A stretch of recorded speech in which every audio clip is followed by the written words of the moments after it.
Hello and welcome back to another Imperator Developer Diary video, and this one is from Trin Tregula, the game designer for Imperator. And I gotta tell you, people, there's some good stuff in here. There's some stuff that I personally have been hoping a lot for. I know a lot of other people in the community have been hoping for this as well. So, along with some other good news, it's been a lot of good news that's been coming along now with the 2.0. Since the 2.0 Marius update announcement, we have here a developer diary that seems dedicated a lot to technology, which to me is extremely exciting. Now, I don't know about you, but in Imperator Rome, the entire technology system feels a bit, I don't know, generic, plain, you know, that sort of thing. It could really use some spicing up. It's just like, okay, you have a pile of cash and you've hit some point,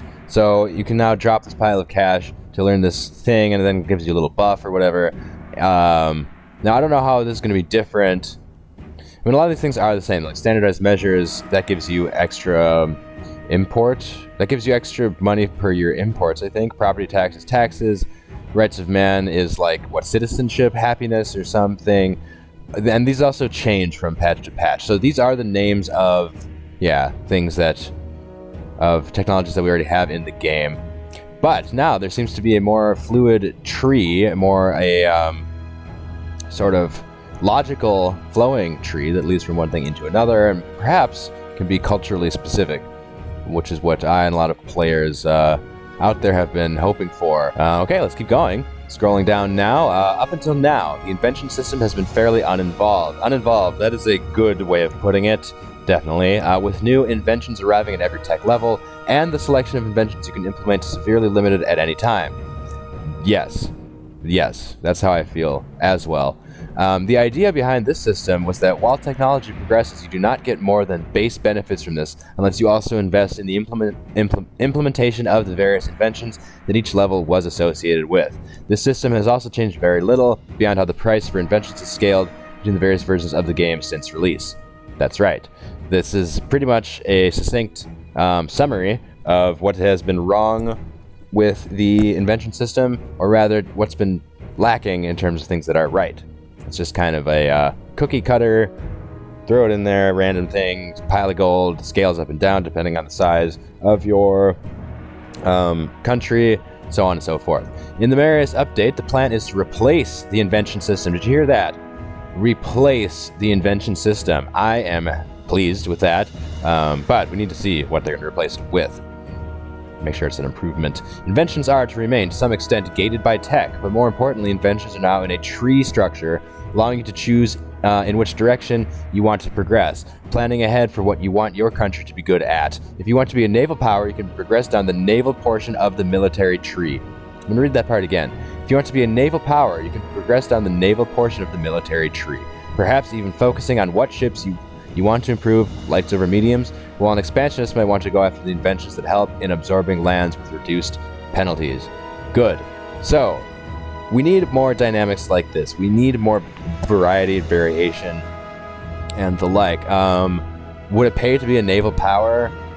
As the game is currently constituted, it doesn't pay that much to be a naval power, except to defend yourself from the Diodaki, who have big navies. But once you do that, and once you sort of supplant them as the top dog in the Mediterranean, you no longer need a big navy, really. I mean, you need them to transfer your troops around and such, but I don't know.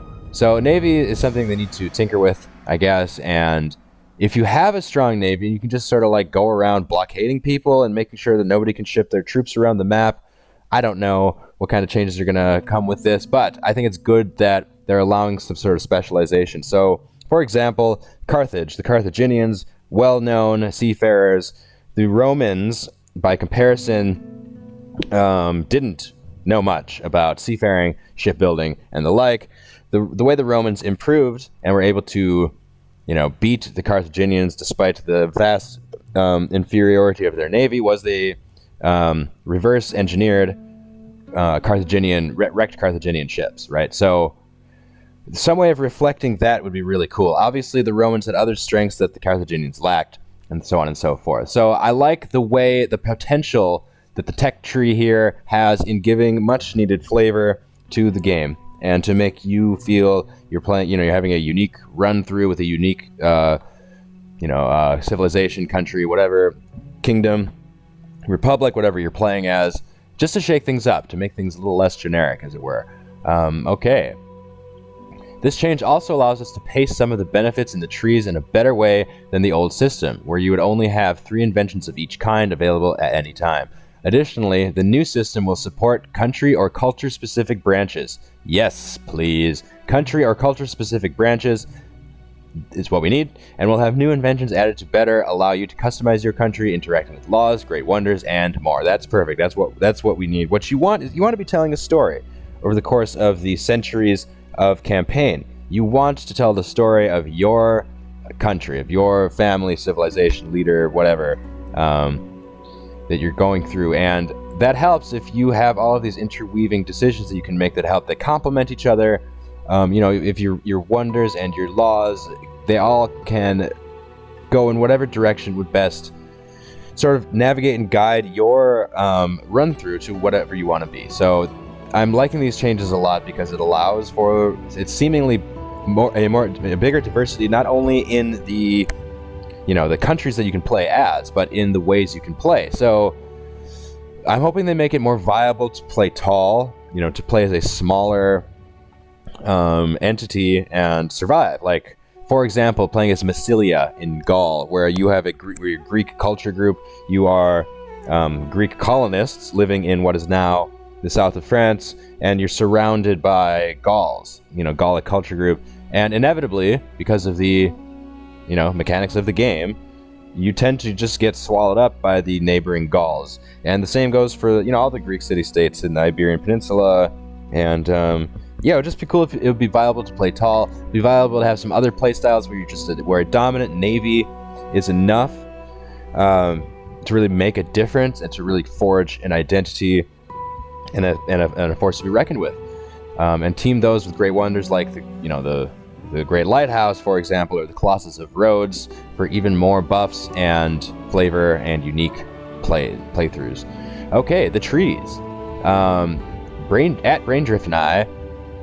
Wait, sorry. I misread that. Braindrift has been working on making the new trees and adapting our old inventions to them as well. I will now leave the word to him to explain the thoughts behind the trees. As with all things we show in our development diaries, these trees are still a work in progress. All right, let's click on it. There it goes. Full screen. Yeah, all right. Well, this is just a picture. This is pretty similar to the one we were just looking at. This is a tree leading from tech to tech, and these are the same names that currently exist in the game of existing technology. Standardized measures, of course, is the import buff, I think. Right to be heard. I think that's citizenship happiness, or freeman happiness, or something along those lines. Right, so let's see what they have to say about the trees. The Civic Tree has been split up into 2 paths. Oh, wait, this isn't... Wait. Ah, I see, okay. The Civic Tree has been split up into 2 paths. The path to the left, starting with standardized measures, focuses on trade, commerce, and provincial infrastructure. The path to the right is more oriented around civil rights, laws, and cultural ideas around population, giving you improved output for slaves and freemen, and improvement to happiness for cultural groups. Yeah, good. Good stuff. Yeah, it should definitely be specialized and broken down along those lines so that you can really tinker with which civics work best for you. And I'm glad that they're splitting it up into... Oh, there's another one too. So far we have Civics Tree, Military Tree, and an Oratory Tree, and a Religious Tree. I mean, that makes sense. That's all your, the 4 categories. And... Right, let's keep reading then. Okay, Military Tree. In the Military Tech Tree, you will find 3 main paths, each focusing on a specific area with a thought that it will make it easier to specialize. In the left-hand tree, you'll find things most related to naval warfare and ships. Middle tree is oriented around military culture and logistics, mostly with improvements around your land armies and the organization around them. I think that is the most interesting thing I've yet read about the trees, and that really drives home the point about cultural specificity and the ability to customize your approach and customize your identity, your look, the way that you go about playing the game and dominating the map. or not, getting rich, whatever, however you want to play it. Now, this is particularly interesting to me because it suggests that the middle tree, it's about culture and logistics. Okay, naval warfare and ships, straightforward enough, we all understand that, and that's cool in and of itself. But the middle tree is oriented around military culture and logistics, and this indicates to me that they're making it a priority to distinguish, to distinguish on the battlefield, to really give flavor to the different countries that you can play as. So obviously, some of the iconic battles in history in antiquity are like the Roman legionaries versus the Macedonian phalanxes, right? And that's not, to be perfectly blunt here, this is not properly reflected in the game currently. So this shows me that they're making a priority to do that, so that when you are Rome and you're fighting the Macedonians, it really feels like your legionaries are taking on their phalanxes and vice versa.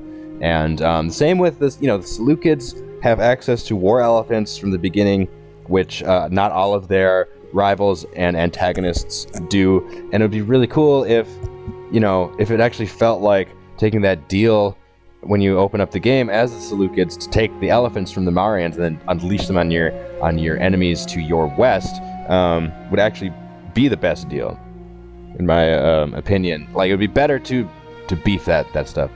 That type of stuff up. That's both specialized units and culturally specific, anything really, but culturally specific military and logistics, and having some more dynamism with the way units move around on the map is also an exciting thought, because movement in antiquity is the logistics behind moving their armies is a fascinating subtopic in and of itself. So I'm excited about the focuses that they've decided to go in on within the context of what they already have. So they do really need to fix some fundamental things. That's why they're going with 2.0 instead of 1.6. And this is a fundamental thing, and they're reworking it, and it looks like going in the right direction. Right. The right-hand side tree, focuses on inventions and war machines and empowers your siege abilities as well as fort defense. I love it. So forts and sieges, also very generic, especially defending the forts. So it's great that we can have some variation in terms of both the offensive and defensive nature of sieges and fort defense. So I would love for the forts to do more than they, just granting you control over a piece of land. It should also provide, it should reduce unrest, and you should be able to specialize them, customize them, and make them stronger relative to your enemies, and so on and so forth. And same with offensive siege abilities, siege weapons. Now, if you've been playing CK3, so a lot of those siege weapons that are available in that game obviously were not invented in this time period. So we'll see how they approach siege, and some specialized approaches to that would really benefit it as well. All right, we'll click on this tree. Just take a quick look at it. These texts already all exist. So there's a mangonel invention here. So you do get that. That's like a catapult, ballistae, siege ramps, siege towers, siege ladders, and I wonder if they will be seen on the map. Sapping. Okay, yeah, this is pretty cool. This is pretty cool. Material science. All right, so yeah, you don't get mangonel until the very, very end. Right. Okay, Oratory Tree is next. The Oratory Tree has two paths, which roughly can be described as foreign and domestic affairs, or perhaps the conqueror and diplomacy path. Now, diplomacy, in my view, playing diplomatically, again, like playing tall, isn't particularly viable. You need this game, Imperator Rome, which I'm not necessarily complaining about, because I have a lot of fun playing it, a ton of fun doing it, but this game is about conquering. This is about conquest, and which is a ton of fun. I can sink many hours into conquest. If I could play as something else, though, I certainly would. So the diplomacy path, I really hope they're making efforts to make this a more viable one. Conqueror is always fun, though, and it's not like I'm going to stop doing that. The left tree is oriented around inventions that give you reduced war score costs and lowered aggressive expansion impacts, but also increased loyalty and income from your subject states. Nice. The left tree focuses more on internal affairs and diplomatic relations of your country, with a series of inventions that can increase the loyalty characters in your nation and lowering corruption and tyranny. Okay, both of these are good, right? They're both necessary, and they don't really reflect different playthroughs. So that's not really what I meant. You have to, or play styles rather. You can unlock obviously whichever tech you want here, and they will help you in different realms of diplomacy and domestic affairs. And I really like that. So it starts off Vertiales, Divine Mandate, Equal Integration. So it really helps with cultural stuff, the different the cultural buffs and debuffs for happiness within your empire and things like this, and while also providing pretty cool diplomatic stuff. The religious tree. The religious inventions are organized into one big tree, but similar to others, the paths will have different themes. The leftmost path is oriented around religious culture for both the civic and military area, where you'll find inventions such as tolerated cults and household priests that will lower the cost for divine sacrifices, or Oath of Brotherhood and military decorations, which will give you improved morale recovery for your armies. The middle path tries to capture the relation between state and religion, while the right path orients itself around inventions that come from the religious field. Given the time period of Imperator Rome, religious part is something they can really take advantage of. Okay, so there's really just a lot more variation in this historical period than in other historical periods that Paradox games typically showcase. So we really want, I say we, but I feel like they really should try to capture the dynamism of antiquity religion and the paganism of the era. And I really like the way they're going about it. These trees. Yeah, so you're going to have to decide how you're going to steer your religion. And with the additional religion patch that came out a while ago that allows you to sort of customize your national pantheon, we have a lot of potential to really, really customize the way religion works and to allow players to kind of take full control and full grasp over how the religious dynamics can really play into their country and help them out with their goals. Invention benefits. Most inventions will still focus on making your country slightly better at something. Modifiers are things like the strength of certain units, to population happiness, for specific pop types, how good your country is at demanding land in wars, etc. Okay, this is interesting to me, how good your country is at demanding land in wars. Now, the claim system is a bit jonky, in my view. You have a claim, and that you fabricate a claim, on your neighbor, whatever. Then you declare war on the basis that the piece of land in which you have claimed belongs to you, and therefore it is within your full right to invade and take the land. And then depending on your war score and whatever, if you have other claims also inside of the country that you've attacked, you can take the amount of land that corresponds with the amount of war score you've achieved in the war. And this system is just kind of weird to me. So I'm sort of hoping that the invention, the military and diplomatic and whatever other types of inventions can maybe help in that area of the game as well, where there's more of a, like it is in CK3, frankly, where you can complete a duchy or you can complete a kingdom, and you have those sort of built-in casus bellis, which actually sort of make sense, and they scale in cost to execute them depending on your ambitions, and you can't take more than you are entitled to, and so on and so forth. And it also, like, the war score in Imperator Rome as it is now, it goes up, or rather it becomes more costly to annex territories the more population, the larger the population, the more pops in those territories. So it's tied to population number, which I don't think makes a lot of sense. It should be tied to who is viewed as the legitimate ruler of the area and who has both de jure and de facto control. That is what the measure should be, not the size of the population. And just this war, it seems very arbitrary and weird. So I would like it to the inventions there's potential there to change that into something else. Like if your civilization has a different understanding of how land is parceled, governed, and the like, then maybe you'll have more flexibility in conquering land because you will be better able to administrate it in a way that makes sense and is not overly burdensome for your administration. Something like that. Okay, so let's see, where were we? Yes, okay, the new system does, however, also support direct effects from inventions or locking actions, laws, unit abilities, etc. behind them. Instead of the implementation of a certain invention just getting you a better ship type, it might also get you a better port or a new ship. Good. Yes, a better port. A better port. Okay, so this ties into buildings, which is not the topic of this dev diary, but I have to imagine that Marius 2.0 is going to do something with buildings. So, inventions will get you a better port. Port is obviously, well, maybe it's not obvious. I think it should be a building or in a building slot. So we're going to see inventions. We already see inventions tying into buildings, which is pretty cool. To some extent, this relates to features that we have yet to talk about, like buildings. So there isn't much to show here yet. So here's my prediction. This is prediction exclusively here on the channel.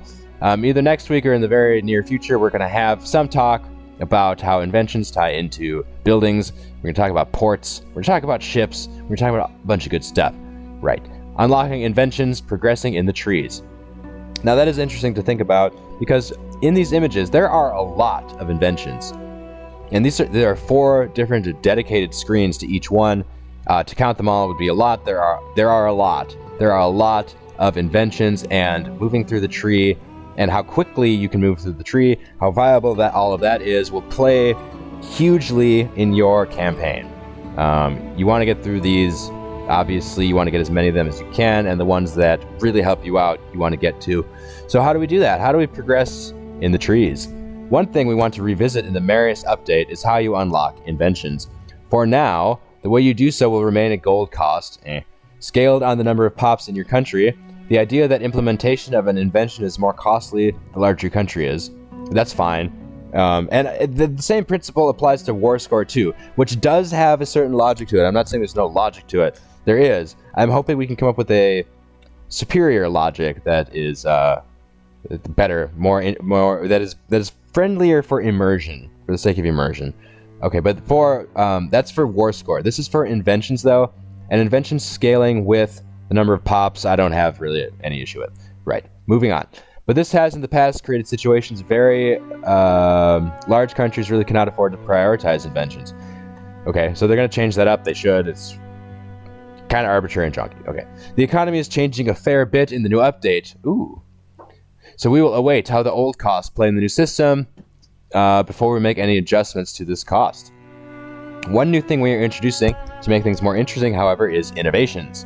Okay, innovations being introduced. Innovations are essentially free unlocks in an invention tree that you get every time you gain a level. Innovations represent important milestone unlocks. Important milestone unlocks. Adopted as part of the cultural zeitgeist of your nation. Yes, the cultural zeitgeist of your nation. I like that terminology. That is the way it should be termed because that is the experience. That should be the experience of playing an Imperator Rome campaign. Alright, and allow you to progress over time in the trees of inventions in your desired direction without diverting the funds from other areas.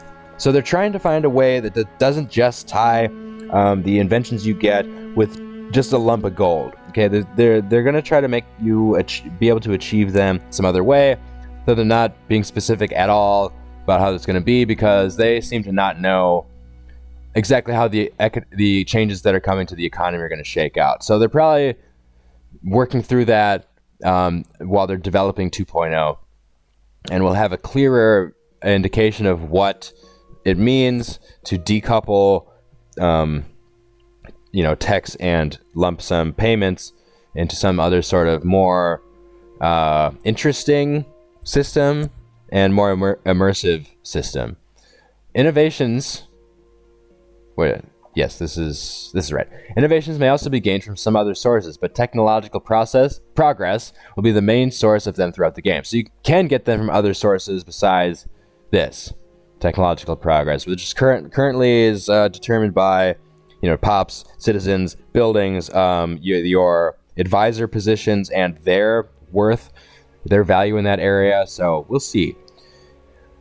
We'll see how that works. Okay, that was all from us this week, except that Ario has now hijacked the dev diary to leave you with another teaser. Okay, well this looks cool.